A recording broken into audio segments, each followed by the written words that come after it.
अब बात यह है कि सर मैं किसकी तैयारी करूं। देखो मेरा क्या मानना है कि जब भी ऐसे डिसीजन लेते हैं तो हमें कुछ बिंदुओं का ध्यान रखना चाहिए। पहला ये ध्यान रखना चाहिए कि आप योग्य किस में हैं या योग्य होने वाले हैं। एक तो उसको चुनिए। ऐसा नहीं हो कि आप 4 साल बाद योग्य हो रहे हो तो अभी आपको टेंशन नहीं लेनी, अभी तो आपको एक टारगेट लेके तैयारी करनी है। दूसरा देखिए कि किसका पाठ्यक्रम आपके अनुकूल है। पाठ्यक्रम देखो, ग्रेड मत देखना। ये ज़रूरी नहीं है कि फर्स्ट ग्रेड में सिलेक्शन मुश्किल होता है, थर्ड ग्रेड में आसान होता है। ऐसा बिल्कुल कोई नियम नहीं है। चयन लेने वाले फर्स्ट ग्रेड में भी इजीली ले लेते हैं, चयन लेने वाले अध्यापक में भी इजीली ले लेते हैं, नहीं होने वालों का दोनों में ही नहीं होता है। ये पूर्ण रूप से आपके ऊपर निर्भर करता है कि आपकी पकड़ किस पे है। अब आपको विषय बिल्कुल नहीं आ रहा है, आपका इंटरेस्ट नहीं है, वहाँ आपने एमए कर रखी है, अब आप कह रहे हो मैं फर्स्ट ग्रेड कर लेता हूँ, तो थोड़ा मुश्किल काम होता है। तो सबसे पहले आप ये चेक करना कि पाठ्यक्रम 90% आपके फेवर का है कि नहीं। फेवर का होने का मतलब है कि जिस पाठ्यक्रम को पढ़ के आपको अच्छा लगता हो। तो सबसे पहला जब निर्णय लेते हो तो इस बात का हमेशा ख्याल रखो कि आपका पाठ्यक्रम आपके अनुकूल होना चाहिए। अब कुछ बच्चों को गणित, अंग्रेजी वगैरह कुछ भी नहीं आती, बिल्कुल ही नहीं आती, और वो वीडियो की सीईटी की इनकी तैयारी करने लगेंगे तो थोड़ा मुश्किल हो जाएगा। टाइपिंग बिल्कुल नहीं आती, एलडीसी के मार्क्स अच्छे हैं तो 50 की स्पीड आने में आपको 6, 7, 8 महीने लग जाएंगे, तो वो भी काम के नहीं है। क्यों एलडीसी पे टाइम खराब कर रहे हो। किसी का फिजिकल बिल्कुल नहीं, ऐसा ही पास है, तो क्यों फिजिकल में माथा मुड़ी कर रहे हो। मतलब आपको थोड़ा सा सेलेक्टिव होना पड़ेगा। आपको पता है कि आपका फिजिकल काम का नहीं है और आप कहीं न कहीं लैग कर रहे हैं। हालांकि 19-20 हो तो आप प्रैक्टिस करके ठीक कर सकते हो, लेकिन आपको बहुत अच्छे से पता है कि अपने से फिजिकल नहीं हो पाएगा, तो आप क्यों एसआई पे टाइम खराब कर रहे हो। आपको पता है कि आपको एलडीसी में बिल्कुल टाइपिंग नहीं आती, मार्क्स भले अच्छे हैं, बिल्कुल नहीं आती, तो 50 की स्पीड लाने में जोर आता है, तो क्यों आप वहाँ 3-4 महीने खराब कर रहे हो। तो आप ऐसी जगह अपना टाइम इन्वेस्ट करें जो आपके दायरे में हो। तो पाठ्यक्रम देख लो कि पाठ्यक्रम आपके अनुकूल है कि नहीं है। फिर ये देखिए कि आपने पूर्व में क्या किया है। अब मेरे पास कई बार स्टूडेंट आते सीधा पूछते सर मैं किसकी तैयारी करूं। तब मैं पूछता हूं बेटा योग्यताएं क्या है, कौन कौन सी परीक्षाओं की तैयारी की है पहले, कितने कितने मार्क्स से आप पीछे रहे हो। ये सब चीज़ें जानने के बाद ही मैं कुछ बता पाता हूँ। तो सबसे पहली बात है कि अगर आपने पहले 1-2 परीक्षाएं दी, जैसे कोई एक परीक्षा दी किसी ने, जैसे वरिष्ठ अध्यापक पहली बार दिया है और वो ठीक ठीक स्कोर है, फेल भली हो रहा है लेकिन स्कोर ठीक है, जैसे सामाजिक है और पहली बार में 240-50 का स्कोर हो रहा है सेकंड ग्रेड के अंदर, तो मुझे लगता है उसको वापस उसी की तैयारी करनी चाहिए। क्योंकि फर्स्ट अटेम्प्ट में कुछ गलतियां भी रहती है, बंदा सेकंड अटेम्प्ट में कर जाता है काम। अगर पहले अटेम्प्ट में बहुत क्लोज रहे है, पास रहे अच्छे स्कोर के साथ में, कट ऑफ से 20-30 नंबर भी अगर नीचे है, तो मुझे लगता है आपको उसी परीक्षा की वापस करनी चाहिए। क्योंकि आपका सिलेबस पढ़ा हुआ है, साल भर में उसको आप थोड़ा और बेहतर कर लोगे, उसकी छोटी मोटी कमियों को दूर कर लोगे, उसकी थोड़ी सी कोई अभ्यास वगैरह की कहीं गुंजाइश थी तो वो कर लोगे, कोई कंटेंट कम पढ़ा था, कोई सब्जेक्ट खराब हुआ था तो वो ठीक कर लोगे, परीक्षा हॉल में कोई त्रुटि रही थी तो वो ठीक कर लोगे। तो कहने का मतलब है कि अगर आपने एक अटेम्प्ट किसी का लिया है और अच्छे से लिया और आपको आनंद आया है, मार्क्स भले कम है उसमें, तो आप उसकी तरफ जाइए। मुझे ये लगता है किसी दूसरी परीक्षा की तरफ जाने की बजाय। दूसरा, मान लो किसी ने किसी परीक्षा में 2 अटेम्प्ट लिए और दोनों अटेम्प्ट में वो पहले अटेम्प्ट में मार्क्स अच्छे आए थे, दूसरे में उससे भी कम आए, तो इसका मतलब है कि वो सिलेबस उसके फेवर में नहीं। अगर वो गलतियां नहीं कर रहा और पढ़ रहा है तो फिर उसको तीसरा कोई दूसरा ऑप्शन देखना चाहिए, जैसे सेकंड ग्रेड से फर्स्ट ग्रेड की तरफ भी जा सकता है।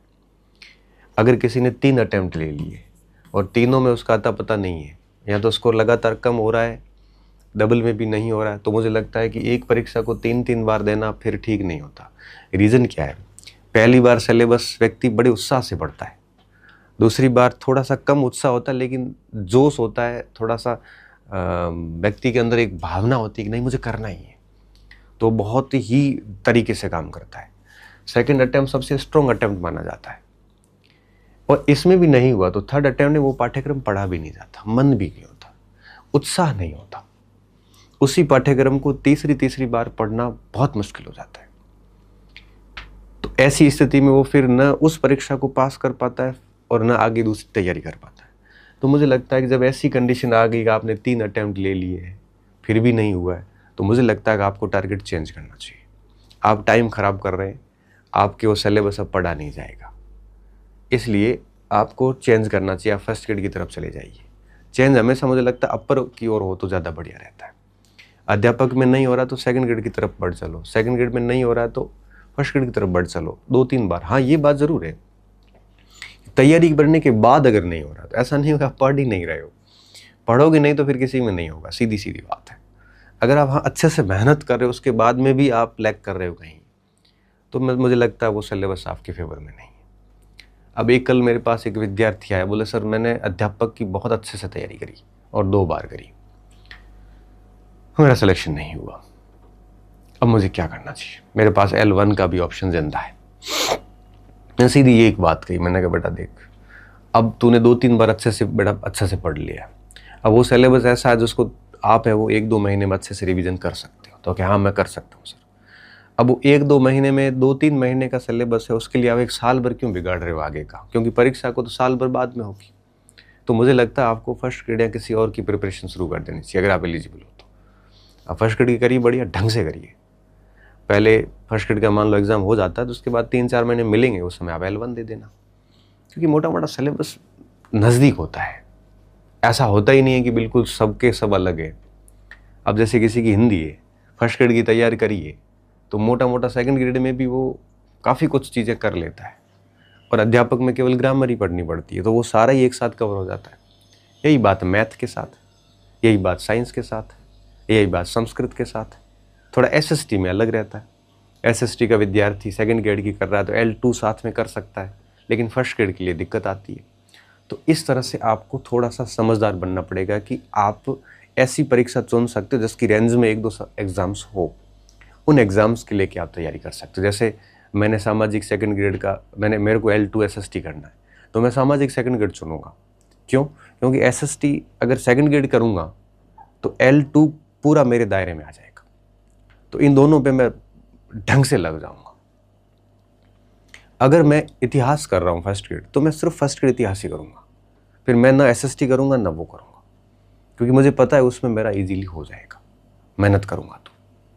अगर मैं L1 कर रहा हूँ तो L1 के साथ मैं हिंदी की ग्रामर पढ़ के L2 भी दे सकता हूँ, साथ में L1 के साथ में CET वीडियो वगैरह ये भी दे सकता हूँ, क्योंकि L1 का सिलेबस बहुत कॉमन है इनके। तो L1 के साथ आप वीडियो, पुलिस वगैरह ये छोटी वैकेंसी सारी कवर कर लो। तो इस तरह से आप है ना अपना एक अपना रेंज बनाओ कि इसमें ये परीक्षाएं आ रही, ये सारी मेरे काम की है, उसका सिलेबस एनालिसिस करो, कौन से टॉपिक्स छोटे मोटे अलग हैं, और इस तरह से आप एक बढ़िया सा डिसीजन ले लो।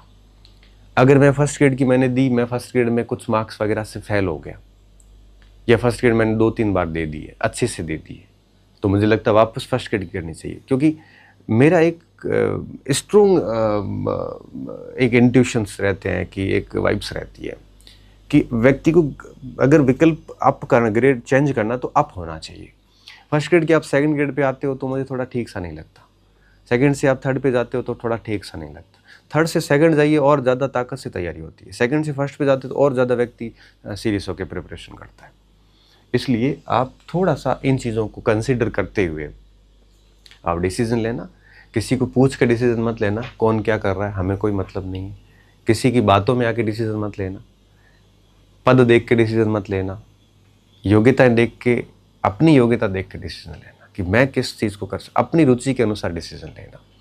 और जो भी डिसीजन लो फिर बैक मत होना, क्योंकि भटकोगे ना तो आपकी जॉब कहीं पे भी नहीं लगनी।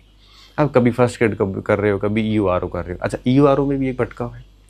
अब कोई बंधु फर्स्ट ग्रेड सेकंड ग्रेड में रहा हुआ तो मैं कहूँगा भाई EURO की तरफ मत जाओ, सीट भी कम है, उसमें बैठने वाले लोग भी ज़बरदस्त है, उसमें RS एलाइड भी बैठ रहा है, उसमें फर्स्ट ग्रेड लगा हुआ भी बैठ रहा है, वो पोस्ट ही ऐसी है। अब मैं कुछ कहूँगा तो कहोगे कि पोस्ट ऐसी कैसी है, मैं ज़्यादा कुछ बोलूँगा नहीं, बट पोस्ट ही ऐसी है कि डेफिनेटली वहाँ पे आपके लोग जाना चाहते हैं। आपने अगर पहले EURO की बढ़िया तैयारी करी है, कुछ मार्जिन से रहे हैं, तो आप कर सकते हो EURO की तैयारी। इस बीच में सर मुझे RS की भी करनी, नहीं हो पाएगी। आप पहले रोज़गार हासिल करिए, उसके बाद में, ये तो सपने हैं लोगों के RS IAS बनना, ये तो आप लगने के बाद में भी कर सकते हो। तो डिसीजन इस हिसाब से लेना। तो अब मैं लास्ट में मेरी बात को कॉन्क्लूड कर रहा हूँ कि जो फर्स्ट ग्रेड के विद्यार्थी थे जिनके पेपर ठीक नहीं हुए हैं, मुझे लगता है या ठीक हुए भी है, वो वापस व्याख्याता पे लग जाइए, अपने सब्जेक्ट पे काम कीजिए। फर्स्ट पेपर रह गए हो तो फर्स्ट पेपर पे काम कीजिए, सेकंड में रह गए हो तो सेकंड पे काम कीजिए। मैं आगे फर्स्ट ग्रेड सेकंड ग्रेड सभी के एक एक वीडियो वापस बना दूंगा, सारों के, अध्यापक का भी, वरिष्ठ अध्यापक का भी और व्याख्याता का भी 6 वीडियोज़ बना दूंगा फर्स्ट पेपर सेकंड पेपर के हिसाब से। जो बच्चे सेकंड ग्रेड में रह गए हैं तो उनको, अगर वो पहले अटेम्प्ट पे थे तब तो वापस सेकंड ग्रेड पे लग जाइए। दूसरे अटेम्प्ट पे है और आपको लगता है थोड़ी सी कमी रही है खुद की तरफ से, तो वापस लग सकते हैं। लेकिन तीसरे अटेम्प्ट वाले मुझे लगता है कि फर्स्ट ग्रेड की तरफ अप हो जाने चाहिए। और सेकंड ग्रेड वाले बच्चे साथ में रीट L2 को भी अपने कवर में कर सकते हैं। और जो बच्चे अध्यापक भर्ती परीक्षा में रहे हैं तो उन स्टूडेंट को, L1 वालों को तो यही कहूँगा, वापस L1 प्लस RMSB की छोटी वैकेंसी जो है उसको कवर में लाइए। और जो L2 के स्टूडेंट है और L1 वाले हिंदी में L2 में भी कवर में ला सकते हैं, और जो L2 के स्टूडेंट उनको मैं कहूँगा आप सेकंड ग्रेड की तैयारी करिए, तो L2 आपके कवर में वैसे ही आ जाता है। तो इस तरह से आप एक साथ 2-3 वैकेंसी को जो उसके रेंज में है सिलेबस की, उसको टारगेट करते हुए बढ़िया से प्लान करिए आज, और अच्छे से आगे मैं 4-5 वीडियोज़ बनाऊंगा जिसमें कंटेंट और उन चीज़ों को लेके हर भर्ती के लिए, तो उसके अनुसार आप अपनी तैयारी शुरू कर दो, साल भर के लिए समर्पित कर दो खुद को।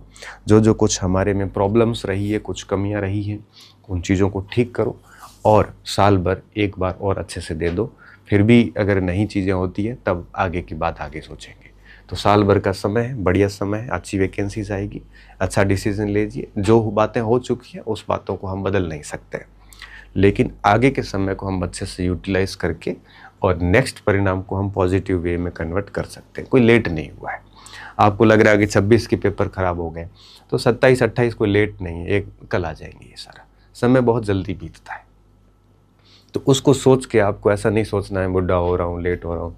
लेक्चर बनते हो किसी भी एज में, मतलब ये समझ लीजिए कि अगर 25 के बनो या 30 के बनो, लेक्चर ही तो बन रहे हो, और इसको आखिरी अटेम्प्ट मान के तैयारी कर लो। और एक लाइन में मैं अगर बोलूँ ना कि सर कैसे पढ़ो, तो मैं सिर्फ एक ही लाइन कहूँगा कि आखिरी बार परीक्षा दे रहा हूँ, ये सोच के पढ़ लो, ये समझ के पढ़ लो कि ये मेरा लास्ट अटेम्प्ट